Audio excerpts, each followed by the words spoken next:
Hello everyone, welcome back to my channel fun to study. आज हम 9-10 जनवरी के shift में जो टॉपिक आए हुए हैं उनके बारे में डिस्कस करेंगे ताकि आने वाले एग्ज़ाम में आप इनको बहुत अच्छे से पढ़ के जाइए और आपकी बहुत हेल्प करेंगे। तो देखते हैं क्या टॉपिक आए थे। देखते हैं हमारा सबसे फर्स्ट टॉपिक क्या है। वैन हेले हमारा फर्स्ट टॉपिक है। वैन हेले इसके बारे में क्या क्वेश्चन आया था, तो वो तो क्या क्वेश्चन आया था, वो तो एक क्वेश्चन आया, लेकिन हमको इस टॉपिक से हर शिफ्ट में क्वेश्चन देखने को मिले, तो इस टॉपिक को हमको बहुत अच्छे से पढ़ के जाना है। तो ये जो टॉपिक है वैन हेले का, ये मैथ्स में पूछे जाता है, ज़्यादातर 90% मैथ्स में पूछा जाता है। तो इन्होंने क्या थ्योरी दिया था, देखो इन्होंने बताया था ज्योमेट्री के बारे में। वैन हेले ने बताया था ज्योमेट्री के बारे में, ठीक है। मतलब इन्होंने ज्यामिति स्तर के बारे में बताया था। उन्होंने 5 स्तर बताए थे, 5 लेवल बताए थे। तो 5 लेवल को हमको बहुत अच्छे से पढ़ के जाना है। कितने लेवल बताए थे? 5 लेवल को हमको बहुत अच्छे से पढ़ के जाना है और इनको एक सीक्वेंस में पढ़ के जाना है। हो सकता है सीक्वेंस भी पूछ लें या किसी पर्टिकुलर लेवल के बारे में पूछ लें। तो ये था हमारे वैन हेले साहब। और फिर इसका नेक्स्ट पूछा गया है मोर की विशेषता, है ना। तो मोर की विशेषता तो हम बता सकते हैं, मोर की क्या विशेषता थी। पोचमपल्ली क्यों प्रसिद्ध है, ये क्वेश्चन आया हुआ है। सिल्क साड़ी के लिए प्रसिद्ध है, ठीक है। राजमार्ग के प्रश्न पूछा गए हैं, तो राजमार्ग से रिलेटेड हमको पूरा पढ़ के जाना आपको। मतलब ये जो टॉपिक मैं आपको बता रही हूँ, ये आप एक एक बार पूरा अच्छे से, बहुत अच्छे से पढ़ के जाइएगा, क्योंकि 9-10 जनवरी को ये टॉपिक के हर शिफ्ट में 1-2-3 क्वेश्चन हमको देखने को मिले हैं, ठीक है। तो फिर देखते हैं नेक्स्ट क्या है। देखो नेक्स्ट हमको दिया गया है, कुछ नए क्वेश्चन देखने को ही मिले हैं। देखो 150 मार्क्स का हमारा पेपर होता है, तो 150 मार्क्स में से हमको कुछ 5-4 क्वेश्चन या 7 तो कुछ ज़्यादा हो गए हैं, तो 5-4 क्वेश्चन हमको नए देखने को मिल सकते हैं। मतलब मिलेंगे ये पक्का नहीं है, लेकिन मिल सकते हैं। इस बार क्या देखने को मिला था, 10 तारीख को सुलभ शौचालय की स्थापना, ये किसने की थी? बिंदेश्वर पाठक ने की थी। ये हम इसको पढ़ लेते हैं ताकि आने वाले एग्जाम में अगर पूछ लिया तो आप लोग कर जाओ, ठीक है। दक्षिण भारत का आदिवासियों का सबसे बड़ा मेला, सबसे बड़ा मेला पूछ लिया, क्या है? मेड्राम, जिसे आदिवासियों का महाकुंभ भी कहा जाता है, ठीक है। सबसे बड़ा मेला कौन सा है? मेड्राम, जिसे आदिवासियों का कुंभ भी कहा जाता है। अब हम देखते हैं नेक्स्ट क्या टॉपिक है। जीन पियाजे और लॉरेंस कोलबर्ग, ये तो भर भर के क्वेश्चन आते हैं। इन टॉपिक से भर भर के क्वेश्चन देखे जाते हैं कि इससे क्या पूछता है। सबसे पहले जीन पियाजे के बारे में हमको क्या पढ़ना है। तो जीन पियाजे जो थे उनके बारे में पूरा की पूरा अच्छे से क्योंकि ये 9-10 जनवरी की बात नहीं है, ये पहले से भी जो एग्ज़ाम हो गए हैं 28-29 दिसंबर को, उसमें भी पूरे जीन पियाजे से 2-3 क्वेश्चन आए थे। तो इसमें आपको क्या पढ़ना है, इसमें आपको उनकी जो SPCF, ठीक है, ये जो स्टेजेस हैं, आप इनको चारों स्टेज को बहुत अच्छे से पढ़ लीजिएगा। ये कितने वर्ष से कितने वर्ष तक कौन सी स्टेज आती है, जैसे सेंसरी मोड आती है 0 से 2 वर्ष तक, ऐसे आपको पूरी चारों स्टेज पढ़ लेना है।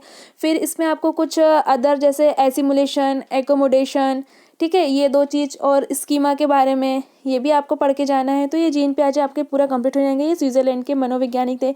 और इन्होंने एक बात बताई थी कि इसमें पहले क्या आता है, इन्होंने बताया था कि पहले विचार आती है फिर भाषा आती है। तो ये भी आपसे डायरेक्ट पूछ सकता है, ठीक है। तो ये हो गया जीन पियाजे साहब, ये आपको पूरा पढ़ के जाना है। फिर नेक्स्ट हम देखते हैं कोलबर्ग। तो लॉरेंस कोलबर्ग की आपको पूरी थ्योरी पढ़ना है। लॉरेंस कोलबर्ग ने क्या बताया, तो लॉरेंस कोलबर्ग ने आपको किस सिद्धांत, नैतिकता का सिद्धांत दिया, ये तो आपको सबसे पहले याद होना चाहिए, ठीक है। नैतिकता का सिद्धांत लॉरेंस कोलबर्ग का। फिर उन्होंने क्या बताया, हिंज की कहानी, आपको जैसी लॉरेंस कोलबर्ग की याद आए, हिंज की कहानी आपको याद आ जाना चाहिए। फिर उन्होंने मोरल डायलेमा या मोरल रीजनिंग, इसके बारे में बताया लॉरेंस कोलबर्ग साहब ने, ठीक है। तो ये लॉरेंस कोलबर्ग का टॉपिक जो है आपको वो भी पूरा बहुत अच्छे से पढ़ के जाना है। इन्होंने भी स्टेजेस बताई है। इसके लॉरेंस कोलबर्ग में स्टेजेस से क्वेश्चन आना ही आना है, इसके स्टेजेस से ही क्वेश्चन आते हैं। तो इसमें क्या 3 लेवल है, इनके 3 लेवल है। और स्टेज की अगर बात करते हैं तो 6 स्टेज है। क्या? 3 लेवल और 6 स्टेज है। इनकी स्टेज कितनी है? 6 स्टेज है, ठीक है। तो आपको ये पूरा बहुत अच्छे से पढ़ के जाना है। जैसे फर्स्ट स्टेज की बात करें तो प्री कन्वेंशनल स्टेज है, जो 4 to 10 वर्ष होती है। तो ये भी आपको पूरा पढ़ के जाना है। इसमें अगर लेवल की बात, स्टेजेस की बात करें, 2 स्टेज है, फर्स्ट लेवल में 2 स्टेज है, ऐसे अगर बात करें 6 स्टेज आती है। तो आपको लॉरेंस कोलबर्ग भी पूरा पढ़ के जाना है। तो लॉरेंस कोलबर्ग और जीन पियाजे, ये 2 टॉपिक से हमको हर शिफ्ट में क्वेश्चन देखने को मिले हैं, तो आप इनको अच्छे से पढ़ के जाइएगा। फिर देखते हैं नेक्स्ट क्या है। नेक्स्ट है एनईपी और एनसीएफ 2005 और 2022, इससे भी हमको क्वेश्चन देखने को मिले हैं। तो एनईपी 2020 की अगर हम बात करते हैं तो एनईपी 2020 से क्वेश्चन आने बिल्कुल 100% है। तो एनईपी 2020 से क्या क्वेश्चन आएगा, तो एनईपी 2020 क्या कहता है, तो ये किस बेसिस पे कहता है, या इसने आपको 4 चीज़ें बताई हैं कि मतलब कैसे पढ़ाई करना है, बाहरी बच्चों को बाहरी वातावरण के अनुसार बताना है, रिटन पढ़ाई नहीं होना चाहिए, है ना, पाठ्य पुस्तक केंद्रित होना चाहिए, पाठ्य पुस्तक केंद्रित नहीं, बाल केंद्रित होना चाहिए, और लचीलापन होना चाहिए, फ्लेक्सिबिलिटी, ठीक है, इस टाइप में। और इन्हें हमको लैंग्वेज की बात की है, बहुभाषिकता होना चाहिए, ठीक है। ये पूरा आपका NEP 2020 है, तो NEP आपको 2020 पूरी पढ़ लेनी है। और NCF 2005 भी सेम है। NCF 2005 में आपको ये बताया गया है। और देखो NEP 2020 में आपको किस बात पर बल देता है, ये भी है। इस NEP 2020 किस बात पर NEP की हम बात करते हैं, तो ये 5+3+3+4, ठीक है।